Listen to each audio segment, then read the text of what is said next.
E aí, pessoal, beleza? Na última aula eu falei sobre métodos recursivos e dei um exemplo de fatorial, né? O que seria um método recursivo? Seria um método que faz chamadas para ele próprio, certo? Em vez de fazer chamada para outro método, ele faz chamadas para ele próprio. Isso é muito útil na estrutura de dados não lineares e em outras situações também. Então vamos lá. A gente tinha calculado o fatorial de 4 usando tanto o método recursivo como o método tradicional aí, que a gente fez um for lá e fez a mesma coisa, utilizando aí um laço de repetição e utilizando um método recursivo. Vamos reproduzir novamente para relembrar. Então, a gente tinha calculado 4 fatorial. O que vem a ser 4 fatorial? É o mesmo que pegar o número e multiplicar pelo seu antecessor, ou seja, 4 vezes 4 menos 1, 3. 3 menos 1, 2.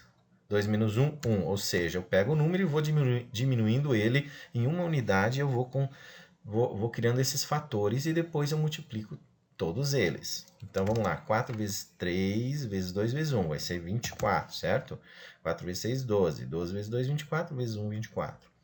Eu falei também que 4 fatorial é a mesma coisa que 4 vezes 3 fatorial.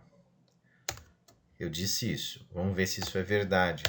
Tá? Vamos ver se é verdade.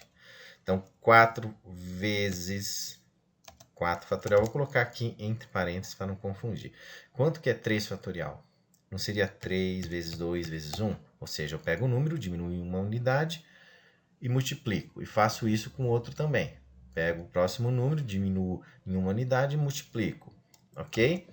Agora, vamos calcular isso aqui para ver quanto que dá isso. 4, tá? Vezes, quanto que dá o resultado de 3 fatorial? 3 vezes 2, 6. 3 vezes 2, 6. 6 vezes 1, 6. 4 vezes 6 dá 24, ok? 24. Então, realmente é a mesma coisa. Vamos agora, então, fazer o seguinte. Vamos criar um método que a gente vai chamar, que vai fazer o cálculo desse fatorial. Então, vamos fazer um método lá. Opa!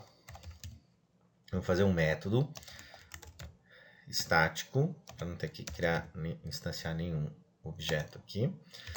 E vamos chamar de fat, fatorial, int num.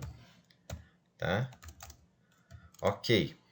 Lembrando, então, que o método recursivo é aquele que faz chamadas para ele próprio. Tá? Não vamos criar ainda um ponto de parada. Todo método recursivo ele tem que ter um ponto de parada, né? Uma hora ele tem que parar de fazer os cálculos. Vamos ir por essa lógica aqui, matemática. Vamos pensar na matemática primeiro. Eu estou dizendo então que vamos chamar o 4, nesse meu exemplo aqui, vamos dar um nome de uma variável para armazenar o 4. Vamos chamar de num. Então note, ó, aqui em cima, ó, vamos tentar reproduzir isso. Num é o meu 4, aqui, aqui o de baixo, aqui, ó. Num é 4, certo? Então eu estou reproduzindo essa última linha aqui, ó. O meu num aqui é o meu 4. Então imagine assim, ó, num vezes quanto que é isso aqui não é o fatorial de 3? Não é o fatorial de 3, ó. Se o meu método está calculando o fatorial, eu não poderia fazer isso aqui, ó. Fat de num menos 1. Como assim, fat de num menos 1? Ó, eu não disse... Vamos supor que o meu num é 4. 4 não é a mesma coisa que o fatorial. Ó, o fatorial dele mesmo, do próprio 4 menos 1, que seria o fatorial de 3. Não concorda comigo? Ó, 4 multiplicado por num menos 1. Quanto que é num menos 1? O num é 4. 4 menos 1 é 3. Ó, aqui eu estou calculando o fatorial de 3. Se eu multiplicar esses dois fatores aqui, eu vou ter o 24 que eu queria. Certo? Simples assim. Então vamos fazer o seguinte. Antes de fazer o ponto de parada ali, né, para não dar aquela confusão, vamos fazer o que interessa, que depois a gente faz um pontinho de parada ali. Então, ó, tem que dar um return, porque está retornando aqui um inteiro, né? Num, eu vou só reproduzir aquela expressão, certo? Fat, por que fat? Porque eu estou lembrando que o método recursivo chama o próprio método. É um método que chama ele próprio. de num menos 1. Por que num menos 1? Porque é o que eu acabei de explicar, né? Porque eu vou estar obedecendo aqui essa expressão aqui, ó. Certo? Essa expressão aqui, ó. Entendeu? Então, beleza. Só que assim, ó, se eu fizer vai dar problema, porque isso aí nunca vai parar, certo? Se eu mandar o 4 aqui como parâmetro, isso aqui ele vai dar problema.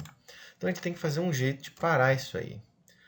Como os métodos recursivos, eles trabalham com empilhamento e desempilhamento, eu tenho que dar um jeito de dizer, olha, o momento de parar vai ser esse, certo? Então, a minha parada vai acontecer quando o num for igual a 0, tá? Então, a gente vai entender isso aí melhor, né? Então, eu vou retornar um aqui. Vou retornar um aqui só para fazer ele parar, tá? Agora, eu tenho que testar isso aí, certo? Então, aqui, esse é o meu ponto de parada. Tá? Tá, beleza, é o meu ponto de parada. E aqui é o meu cálculo que eu estou fazendo. Então, vamos agora testar isso aí para ver se está certo. Vamos criar aqui o método main para testar e vamos fazer uma chamada. Vamos imprimir isso aqui e vamos chamar o fat de 4, né? Ou seja, fatorial de 4. Então, o que eu estou chamando? Eu fiz aqui um método main só para poder testar aqui o meu método.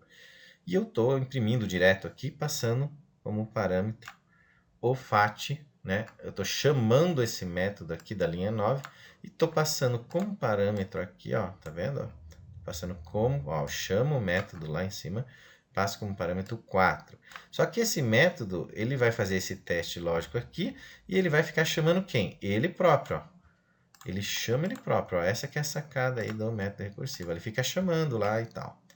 Depois, na próxima aula, eu vou fazer o debug aqui para a gente entender o que está acontecendo de verdade aí nesse método. Vamos ver primeiro se ele funciona. Vamos por partes, né? Então, vamos testar isso aqui. Vamos testar isso aqui. Ó, 24, ó. Olhem aqui, ó. Deu 24. Deu certinho, certo? Então, a gente calculou o fatorial. Fizemos um método para cálculo de fatorial utilizando um método recursivo, ou seja, um método que chama ele próprio, certo? Na próxima aula eu já faço o debug para entender o que está acontecendo aqui, o que acontece nesse método recursivo e a gente vai perceber que existe um empilhamento e um desempilhamento daqueles dados, certo? Então é muito interessante isso aí, nós vamos precisar usar bastante esses métodos recursivos, ok? Espero que vocês tenham entendido. E na próxima aula eu vou fazer o debug, que é uma continuação dessa aula aqui para fixar melhor aí esse conteúdo, ok? Obrigado e até mais.